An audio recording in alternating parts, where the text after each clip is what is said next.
And we obviously, with a good judge, didn't have the issue with the jury. He told us when he was going to decide. We knew he was going to write his decision, which was helpful, and he told that in public. So we had this hybrid trial with the judge who was both the judge and the jury, and he was forthcoming throughout the trial, transparent, and told us he was going to tell us why the decision, which of course we would not have gotten with the jury verdict. So it's helpful to have that. Kelsey, you talked about how this is a just verdict, in your opinion. Were you surprised these charges were brought in the first place, and why do you think they were? So I'm just going to repeat what I said earlier to that question. A set of things got set into a motion on June 30th that then followed a narrative starting that night in that room that never really got challenged, that never really got investigated with any investigation of her, that never got tested in any way. But the presumption was that she was a defendant in this case. And so that's unfortunate because she couldn't talk for a while. She's being held for a while. She never got a chance really to tell her story. Ordinarily, the system shouldn't work that way, but both Attorney Bradel and I have been on both sides of the system. We know how it works, and sometimes when it doesn't work well and it works slowly, that's unfortunately what happened in this case. And we fought every way with Kelsey to make sure that justice was done. It took longer than it should have, we think. It was more painful than it should have been. But look, we got the right result today, and we are happy with that. Kelsey, what's the next thing you want to do now that you're not guilty? Guys, hold on. Let's give these guys over here a chance. Starting today, all of your bail restrictions are lifted. And you said you can breathe again, but there's a lot of changes that are going to take place today. You have a lot more freedom than you had. How do you plan to start that journey of freedom? I want to go for a walk with my dog. I can't wait to take him for a run. I haven't been able to do that. That's our thing, is going for a run. So. And don't forget, she couldn't do that. Right. She had to sit in her house. That was her best case scenario, that she was a prisoner in her own home. And then her worst case scenario at the outset of this case, and like Martha said, this was such a bumpy road, a long, bumpy road that never should have happened. And, you know, she had to spend time in prison. As a former police officer and corrections officer, she gets sent to jail, someone with no criminal record. Someone who shows up to court, has a wonderful history in this county, and sent to jail. To me, it's unprecedented. It terrorized her, and it's a horrendous, awful thing that happened. This case started out as a circus, and we are so grateful to end up in Lawrence in front of Judge Karp, who, like I said, is an absolute gentleman, a consummate jurist, and he treated everyone in that room with respect, with humanity, with kindness, and we were very appreciative for it. Do you have a message to your former colleague? No. What do you make of the judge saying he credited both Kelsey's testimony and the testimony of Officer Noonan? He called it confusing. Well, Charlie, you know, he's the fact finder. He's got to make the sausage in the back room. You know, he's got to think about everything, and you know, it's a tough job for any fact finder in any case, really. But I mean, you know, Kelsey has said to you guys every time we're out here, I can't wait to get to the truth. I can't wait for the truth to come out. And finally, she got her chance. And she told the truth, and she put herself out there. The one person in the whole room that didn't have to testify. She's the one that got up there, put herself out there, and told the truth. And the judge, I think, treated her wonderfully and was very humane and kind and listened attentively to not only her, but to everybody in the case. And we're grateful for that. And I'll just add two things to that. First of all, people can believe they're telling the truth when they're mistaken, so they can appear to be credible but be wrong. And when a defendant like this is credible, I think, as Tim said in his opening and his closing, that creates reasonable doubt. And so that's the standard. The Commonwealth always has the burden beyond a reasonable doubt. We didn't know that one thing we weren't going to get was a hung jury here. So, Josie, do you have a question? You okay? Still have the fundraiser up here for her upcoming, to pay these. I feel relieved. Oops, excuse me. I was eager to do this, and I said from day one, the truth will come out. And I did. Anybody Maybe if else? this is doubling up, but you testified that 2 weeks is an eternity for any mom. The judge seemed, and even the prosecutor seemed to connect with that. It's 9 months. There's not a word. There's not a word. It's the most devastating thing that you can do to a new mom. And hopefully changes will be made where a new mom or anyone will never have to go through something like this. We've talked about that, and we're going to talk about that with legislators. What kind of a system is it that somebody can walk into court, fill out a piece of paper, and in 15 minutes, take someone's baby away, take a mom of a newborn's baby away? It's just an incredible thing, and it shouldn't happen. And we're going to work on some reforms of that statute. Yes, Tim, how much impact do you think it had that the complainant had connections, friends within the law enforcement community? So maybe you Show can't up be with just healthcare anybody workers coming or and child going out of- protective services or some To be determined, Michael. To be Social determined. office. We have some other investigations to work on, and we're going to leave no stone unturned, and we're going way to they find did it out was crap. exactly how Wait and for why mom this to leave and happened, then who's thank you. responsible, and In the door within we're, minutes. We're not stopping here. Yes. The things that happened to Kelsey, we have. With respect to her home being broken into, we've reported that to the FBI. And I've had it with Essex County, and there are other avenues to pursue, and we're pursuing them. And we're in touch with the FBI on all sorts of federal crimes that were committed, and we're in the process of dealing with it there. That's one example of other avenues that we're taking here. We're not sitting here at Essex County's beck and call. We know where to go, and we know who to talk to, and we are doing that. Anybody else? Getting the FBI in on this crap, on douches Thank crap. you. Thank you so For the much. stunts he pulled, probably can get him for wire fraud, identity theft. Team, as you can see, she is outside Essex Superior Court in And Lawrence. Reacting to the it had to be him because she was in the hospital. She couldn't have been doing it. For an incident on June Or she was 30th off in of jail. 2025 She couldn't have been doing it. And if all these transactions are happening and she's logging in under her account and these things are being changed, and she clearly has the best alibi in the world. She's in the hospital on life support. I don't think she's changing, using a laptop, which she doesn't have. Smartphone, she probably doesn't have access to. And changing. And she pointed out that at the So, time she good. had a 4-month-old. I'm happy as hell to hear to be reunited with him. She has not seen they her are baby. going to the And one of the feds first things about she this said since when the she approached prosecution, microphones is that I feel like I the can DA, breathe again, but my fight is not opted over. to And there at the end, you heard her attorney Timothy Brado talk not about some not of the do things. squat. I mean, that was something that floored me as well. Is the prosecution saying, "Well, I didn't see any problems with it," so. Anyways, I am incredibly happy. I was getting a little concerned there because Judge Poo was beginning to almost sound like he was going to go the other way. It sounded like he was going to give credit to Mr. Super Officer there and his multiple stories. Not to mention, as I said during closing statements, even in closing statements, they then changed the story. They added,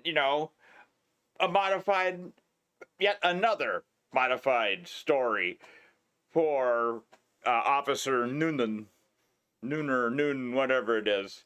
And don't forget, he was out on disability, or an internal review or something, and was getting paid for that, and then showing up and working details and getting paid for that. So the guy was like double dipping, if not triple dipping. If he's getting he's on administrative leave, getting paid, and then showing up and working details, so that's double. And if he works a detail that goes into overtime, that's time and a half and another time. So, he was pulling in some bank there. It's like, no wonder he was padding it before he retires. Plus, with it being, pending on how your,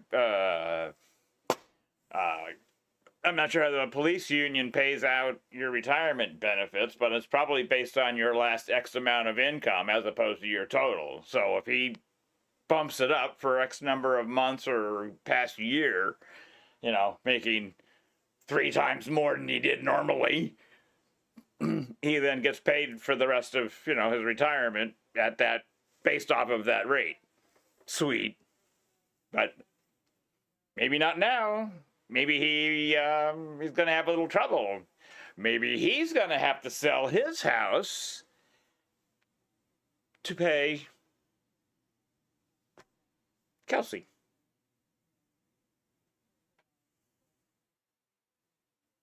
Anyhow, definitely want to tune into Runkle the Bailey this evening. I like him, YouTuber. He's fantastic. He knows a hell of a lot about firearms, and kind of want to hear what he has to say about the prosecution attorney flagging half the courtroom with the firearm. Even though it's supposedly unloaded and appeared to be, still gun safety. You don't point it at people, especially when it's someone who is inexperienced in handling one.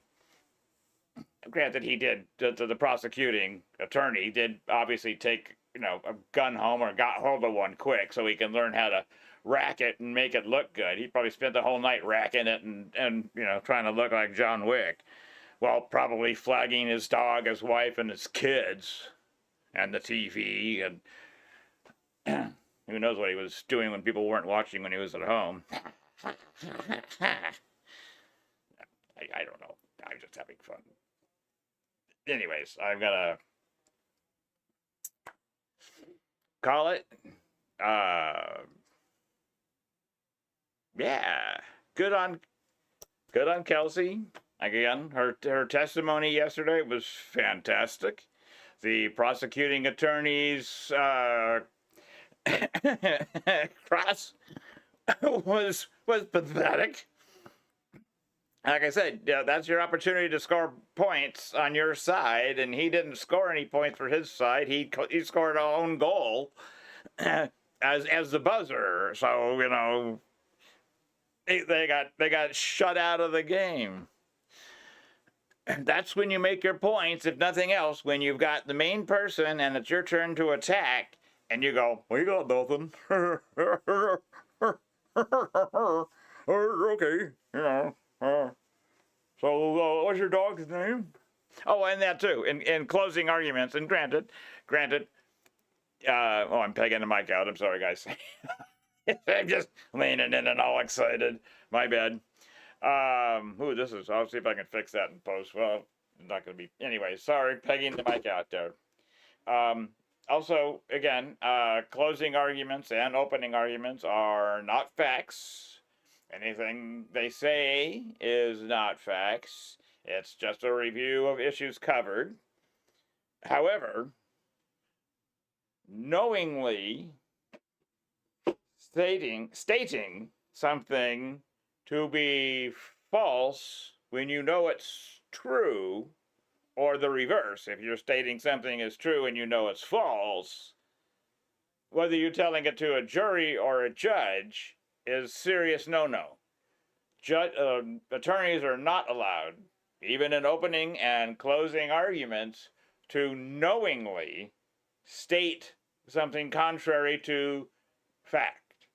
So if he knows it was an apple and says it was a banana intentionally, he can get in trouble for that. Even though it's not, again, what the attorneys say is not facts themselves. That's not evidence themselves. But how they represent is important. And there are rules. Like, you can't say banana, banana, banana when it was an apple. And you know it was an apple. And you intentionally said it was banana, and it was yellow, and this shape, even though it was, red and this. So you can't do that. But, well, in view of the fact that the ADA or DA didn't see anything wrong with douchebag breaking into her house, destroying the security system, taking more than what he said he was going in there to get, and, also calling up and threatening the police about him going to do something illegal and wanting the police's blessing for it, and then threatening him if he didn't get it quite the way he wanted it for free. Well, hopefully he goes somewhere where he'll get his room for free, his food for free, maybe his little pickup basketball games covered in the yard, behind bars for identity theft, wire fraud, just a couple of them. Could also be grand theft, in view of the fact that we were talking thousands of dollars. It could be based on the total dollar amount, rather than being a misdemeanor. It can be a felony. So there's another fun aspect he can get in trouble. Hopefully he can get in trouble. And again, you look and see when these transactions went down, the digital trail, on this day at this time, this file was modified from this IP address, which brings it to, well, I mean, if they trace it as well as they can, not like TV, they can get an IP and it goes, oh, it's Fred down at the corner. Now, it can, there's tricks, but anyhow, let's just say they have his IP. We'll just leave it at that, okay? And find out that, file was modified on this day at this time, and the IP wasn't the hospital where Kelsey was in recovery or, under life support trying to survive. It actually goes to, douchebag's mom and dad's house. So, hopefully they nailed his ass. It's Massachusetts, so I'm not counting on it. But as Kelsey's lawyer said, they're talking to the FBI. They're done and tired of dealing with, Massachusetts, this county in Massachusetts. And I don't blame them one bit. So, good on them. Go to the FBI. Make his life a little bit of a hell for the hell he's caused her. All because he probably wanted to get out of the wedding. All because probably the family didn't like Kelsey. I don't know. I don't know what's going on there or what happened that all of a sudden, he's bailing on the relationship, and, unless he was a total grifter all along, unless he was he was in it for the money, try to get what he can. Oh, Kelsey's got a nice house. Kelsey makes a lot more money than I do. That's, although I won't give him that either, because that's too much advanced thought, and I don't think douchebag is capable of that far of advanced thought. People like that, the only creative thinking they do is how to score more drugs and who they can mooch more money off of to score more drugs. It doesn't matter what the drug is. If you're in it, it's not addicting. It doesn't matter if you're lost in that world.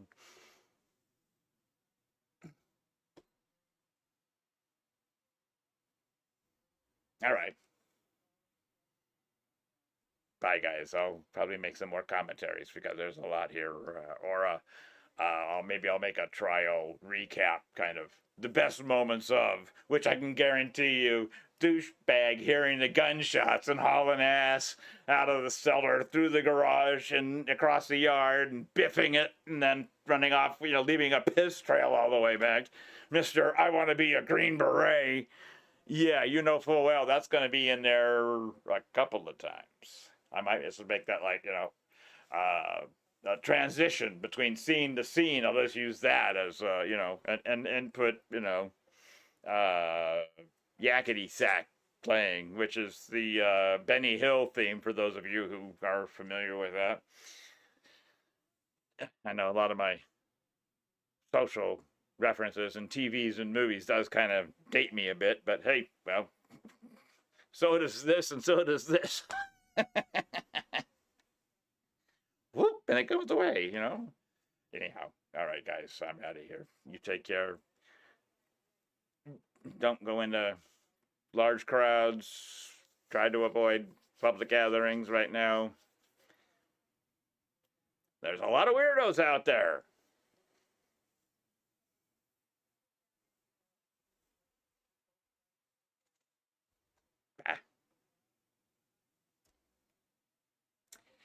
And